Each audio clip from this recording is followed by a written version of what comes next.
নমস্কার, welcome to বাঙালির স্বর। দর্শকবৃন্দ, দেখুন গ্রেপ্তার অদিতির স্বামী দেবরাজ চক্রবর্তী। পুরুলিয়া থেকে প্রাক্তন তৃণমূল কাউন্সিলরকে ধরল পুলিশ, চেয়েও পাননি রক্ষা কবচ।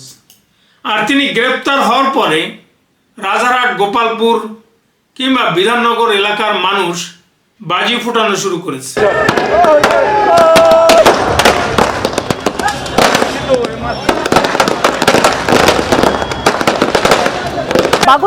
দেবরাজ চক্রবর্তী তিনি বিধাননগর পুরসভার প্রাক্তন কাউন্সিলর, অদিতি মুন্সির স্বামী, যিনি প্রাক্তন বিধায়ক রাজারহাট গোপালপুর এরিয়া থেকে। এবারের নির্বাচনে তিনি ওই এলাকা থেকে বিজেপির যিনি বিজয়ী বিধায়ক সেই তরুণ জ্যোতির কাছে হেরে গিয়েছেন। এই দুজনের গেল মাসের 19শে জুন পর্যন্ত রক্ষা কবচ ছিল। কলকাতা হাইকোর্ট রক্ষা কবচ দিয়েছিল, পুলিশ তাদেরকে 19শে জুন পর্যন্ত গ্রেপ্তার করতে পারবে না। 19শে জুন পার হয়ে যাওয়ার পরে আবার কলকাতা হাইকোর্টে ছোটেন স্বামী স্ত্রী, হাজব্যান্ড ওয়াইফ দেবরাজ চক্রবর্তী এবং অদিতি মুন্সি। কিন্তু অদিতি মুন্সি রক্ষা কবচ পান, শুধুমাত্র তার কোলে একটি 4 মাসের সন্তান রয়েছে বিধায়। অন্যদিকে দেবরাজ চক্রবর্তী কোনো রক্ষা কবচ পাননি, তার রক্ষা কবচ উঠে যায়। আর রক্ষা কবচ উঠে যাওয়ার সাথে সাথেই পুলিশ এবং এসটিএফের যৌথ উদ্যোগে গ্রেপ্তার হয়েছেন দেবরাজ চক্রবর্তী পুরুলিয়া থেকে। আজকে তাকে কোর্টে তোলা হবে। এই দেবরাজ চক্রবর্তী ছিলেন অর্থ পাচারের অভিযোগে অভিযুক্ত।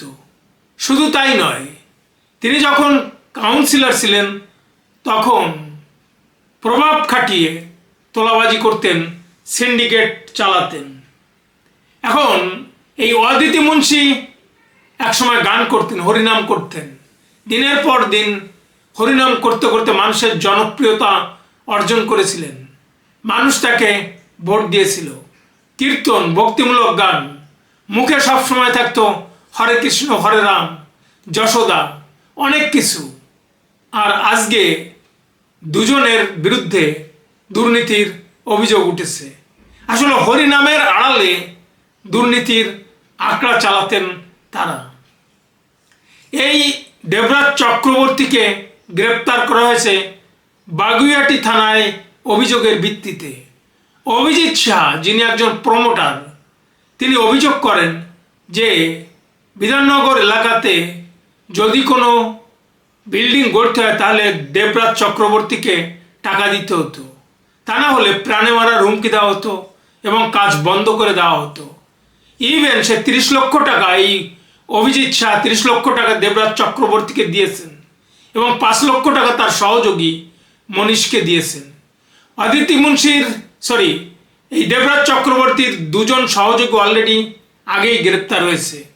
আর তার অভিযোগের ভিত্তিতে তাকে গ্রেপ্তার করা হয়েছে।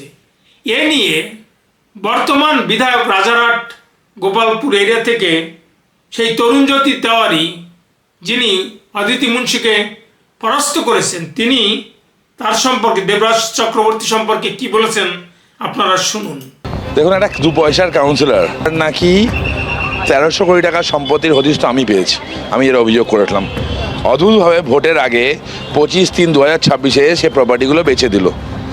টাকা কোথায় গেল কেউ জানে না, অ্যাকাউন্টে রিফ্লেকশন নেই। টাকাগুলো আসলো কোত্থেকে তাও কেউ জানে না। 7,000 টাকা স্যালারি, একটা এমএলএর অ্যারাউন্ড 60,000 স্যালারি, আর বাদবাকি এদিক ওদিক মিলে 1 লাখ সামথিংয়ের কাছাকাছি স্যালারি। জিপ মেরিডিয়ান চলে আসছে, কোত্থেকে আসছে কেউ জানে না। প্রপার্টি কেনা হচ্ছে, পাহাড় কিনে নেওয়া হচ্ছে, কোত্থেকে হচ্ছে কেউ জানে না। আমি আজকে বলছি, আজকের দিনটা না, আমি বলছি এটা এটা I can't express myself properly. তার কারণ হচ্ছে আমার অনিমা কাকিমাকে মনে পড়ছে। হরিজন পল্লী এই সামনেই তার বাচ্চা ছেলেটা আমাদের পার্টি করতো বলে তাকে খুন করা হলো, তাকে মেরে ফেলা হলো। প্রসেনজিতের আত্মা আজকে শান্তি পাবে। বাপ মাকে মেরেছিল প্রথমে, তখন দূরে রাখা হয়েছিল, বলা হয়েছিল নিয়ে আয়, তোদেরকে মেরে যাচ্ছি, ছেলেকে আর মারবো না। বললো বাবা মারবে না তো? বলে না। পরের দিন হলো, আজকে সব শান্তি পাবে একটু। চাকরি চুরি, রাস্তায় বসে এই ছেলেগুলো কাঁদে না আমার চাকরি চুকরি চুরি গেছে বলে, প্রাথমিক দুর্নীতি, তারা কিছুটা শান্তি পাবে। গরু, কয়লা এসবের অন্যতম পাণ্ডা অভিষেক বন্দ্যোপাধ্যায়ের রাইট হ্যান্ড, যে উত্তর চব্বিশ পরগনা কন্ট্রোল করতো, সেই দেবরাজ চক্রবর্তী অ্যারেস্ট হয়েছে। এর সাথে আরোগুলো যাওয়া উচিত। আমার পার্টনারের নাম হচ্ছে তাপস চ্যাটার্জি। আমার মনে হয় এবার সেগুলোও যাবে। তাপস চ্যাটার্জিরও সময় এসে জেলে যাওয়ার, এবং একই সাথে অভিষেক বন্দ্যোপাধ্যায় এই ইস্যুতে জেলে যাবে বলে আমার বিশ্বাস। পুরো পশ্চিমবঙ্গ ঘুরে, যা আমার কাছে খবর আছে, ওকে নর্থ বেঙ্গলে দেখা গেছে, পুরো পশ্চিমবঙ্গ ঘুরে বেরিয়েছে। আমি ভাবি কীরকম জনগণ নেতা নাকি, যে নিজের বউ বাচ্চার খোঁজ রাখে না, বউ বাচ্চাকে অ্যাবান্ডন করে দিয়ে চলে গেছিলো। ওনার বউ গান করতেন, কি গানটা ছিল জানো? তোমরা কুঞ্জ সাজাও গো আমার প্রাণনাথ আসিতেছে। ওনার বউ কিছু কম জান না, সম্পত্তির কিছুটা অংশ তো বউয়ের নামেও ছিল। ওনার বউ জানতো যে হাজব্যান্ডের চোর না ডাকাত, খুনের ব্যাপারটা ওর বউটা জানতো। বাচ্চার মা তো, তার কষ্ট হয় না? না, বাচ্চা মরে গেলে কষ্ট কি হয়? তারপর সাজা থেকে গেছেন। ইলেকশনের আগে বলেছিলেন না যে আমার স্বামী যদি চুরি করে, ওনার নামে যদি অভিযোগ হয়, হিন্দু ধর্ম মতে বিয়ে হয়েছে, আমিও যাবো জেলে। তাকে যাক না জেলে, বেল চাইতে গেল, বলুক আমার স্বামীকে অ্যারেস্ট হয়েছে, আমি অ্যারেস্ট হবো, একই দোষে। আমি আবার বলছি, ওনার একটা বাচ্চা আছে, মহিলা, ওনাকে আমি আক্রমণ করিনি ভোটের সময়, তার সময় কিছু কথা বলেনি। বের করে দিয়েছিল তাকে। পূর্ণেন্দু বসুর আত্মসহায়ক থাকাকালীন তিনি চাকরি বিক্রি করছিলেন। পূর্ণেন্দু বসুরা জানতে পারে, কমপ্লেন করে, দেবরাজ চক্রবর্তী জেলে যাওয়ার অবস্থা হয়। জেলে যাওয়ার আগে আগে অধীর চৌধুরী তাকে বাঁচিয়ে দেয়, টিকিট দেয়। অধীর সে টিকিটে সে জেতার পর, যেমন হয় জিতে গেলে সবাই সব সাতক্ষণ মাফ হয়ে যায়, জেতার পর তৃণমূল তাকে ফেরত নিয়ে নেন। অভিষেক বন্দ্যোপাধ্যায় শূন্যজরে পড়ে, চাকরি চোরকে ভালো চেনে। এবার না রতন চেনে, শুয়োরে চেনে কচু, তো কোনো একটা শুয়োর কচু চিনতে পেরেছিল। এবার কচু চিনতে পারার পর তাকে ইউজ করা শুরু হয়। আমি আবার বলেছি, দেবরাজ চক্রবর্তীর সাদা ফরচুনার যে গাড়িটা পুরুলিয়া থেকে আপ ডাউন করতো প্রায়, কেন যেত? টাকা আনতে যেত, কয়লা বেচার টাকা। কার টাকা? অভিষেকের টাকা। আমি আবার বলছি, প্রত্যেকটার হিসাব আছে। 1300 কোটি টাকা সম্পত্তি হিসাব তো আমি।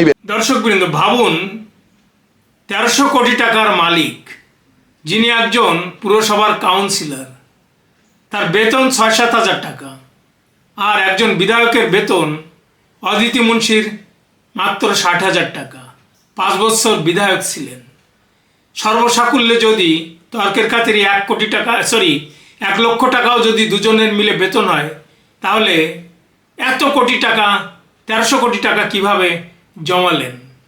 আসলে তাদের বিরুদ্ধে অভিযোগ অনেক। 2026 সালের এই যে বিধানসভা গেল, এর আগে 23 এপ্রিল এবং 29 এপ্রিল দুদফা ভোটের মাঝে তিনি 100 কোটি টাকা বেনামে পরিচিত এবং আত্মীয়দের অ্যাকাউন্টে ফেলে দেন। তাদের বিরুদ্ধে আরও অভিযোগ হলো, তাদের যত আয়, তাদের আয়ের উৎসের সঙ্গে সঙ্গতিপূর্ণ নয়, অর্থ পাচার করেছেন। অদিতি মুন্সি তার যে হলফনামা জমা দিয়েছিলেন এবার 2026-এর নির্বাচনে, সেখানে অসম্পূর্ণ তথ্য দিয়েছেন, অসত্য তথ্য দিয়েছেন। অদিতি মুন্সি এবং দেবরাজের কালিম্পংয়ে অ্যাকাউন্ট ছিল। সেই অ্যাকাউন্ট এবং আরও 4-5টা অ্যাকাউন্ট থেকে এই 23 এপ্রিল এবং 29 এপ্রিলের মাঝখানে এই কোটি কোটি টাকা বেনামি কিংবা আত্মীয়দের, পরিচিতদের অ্যাকাউন্টে তারা ঠেলে দেন। 2021 সালের যে পোস্টপোল ভায়োলেন্স হয়েছিল, সেখানে এই দেবরাজ চক্রবর্তীর নাম উঠে আসে। তিনি পোস্টপোল ভায়োলেন্সের সঙ্গে যুক্ত। ডিসি গ্লোবাল নাম করে দেবরাজ চক্রবর্তী একটা কোম্পানি ছিল। এই কোম্পানির মাধ্যমে কালো টাকাকে সাদা করা হতো। যেভাবে কালো টাকাকে সাদা করা হতো লিভস অ্যান্ড বাউন্সের কোম্পানির মাধ্যমে, যেটা অভিষেক ব্যানার্জির কোম্পানি ছিল। অদিতির নামে 3টি সম্পত্তি এবং এই দেবরাজ চক্রবর্তীর নামে 19টি সম্পত্তি ছিল। কালিম্পংয়ে তারা 5 একর জমি কিনেছিলেন, প্রতি কাঠা মাত্র 6,000 টাকা দিয়ে। প্রায় 18 লক্ষ টাকা দিয়েই 5 একর জমি কিনেছিলেন। 23 জুন এবং 29 এপ্রিলের ভিতরে তার যে টাকা মানি লন্ডারিং তিনি করেছেন, সেটার প্রমাণ ইডি, পুলিশ এবং STF-এর হাতে চলে এসেছে। এবং তিনি জানতেন যে গ্রেপ্তার হবেন দেবরাজ চক্রবর্তী, আর তাই দুবার রক্ষা কবচ নিতে গিয়েছিলেন কলকাতা হাইকোর্টে। শেষবার রক্ষা কবচ দেয়নি, শুধুমাত্র অদিতি মুন্সি রক্ষা কবচ পেয়েছেন তার সন্তান কোলে থাকার জন্য। অদিতি মুন্সি একবার বলেছিলেন যে আমার স্বামী যদি জেলে যায়, হিন্দু ধর্ম মতে বিয়ে, আমিও জেলে যাব। সেই প্ল্যাটফর্মটা এখন তৈরি হয়েছে। আপাতত অদিতি মুন্সি বেঁচে যাবেন, তার কোলে 4 মাসের সন্তান রয়েছে বিদায়। কিন্তু একদিন না একদিন হলফনামাতে যে অসম্পূর্ণ তথ্য, অসত্য তথ্য দিয়েছেন, তার জন্য জেলে যেতে হবে, কোনো উপায় নেই। পাপে ছাড়ে না বাপেরে, পাপের প্রায়শ্চিত্ত করে যেতেই হবে। একদিন অভিষেক ব্যানার্জি পাশে ছিল, আর তাই কেউ তাকে ছুঁতে পারেনি। 1300 কোটি টাকার মালিক হয়েছেন, যেটা অভিযোগ রয়েছে। তরুণজ্যোতি তেওয়ারি, যিনি একজন রাজারহাট গোপালপুর এলাকার বিধায়ক এখন, তিনি অভিযোগ করছেন।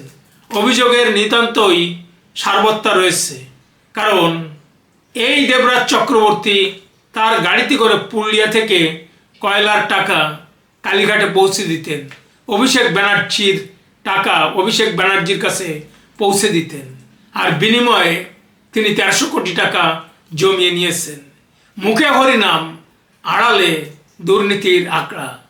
এটা তো সারা জীবন চলতে পারে না। পাপ বাপকেও ছাড়ে না। দর্শকবৃন্দ, এ নিয়ে আপনাদের মতামত কমেন্ট বক্সে জানাবেন। আর দেখতে থাকুন, শুনতে থাকুন বাঙালির স্বর, আপনার স্বর। ধন্যবাদ।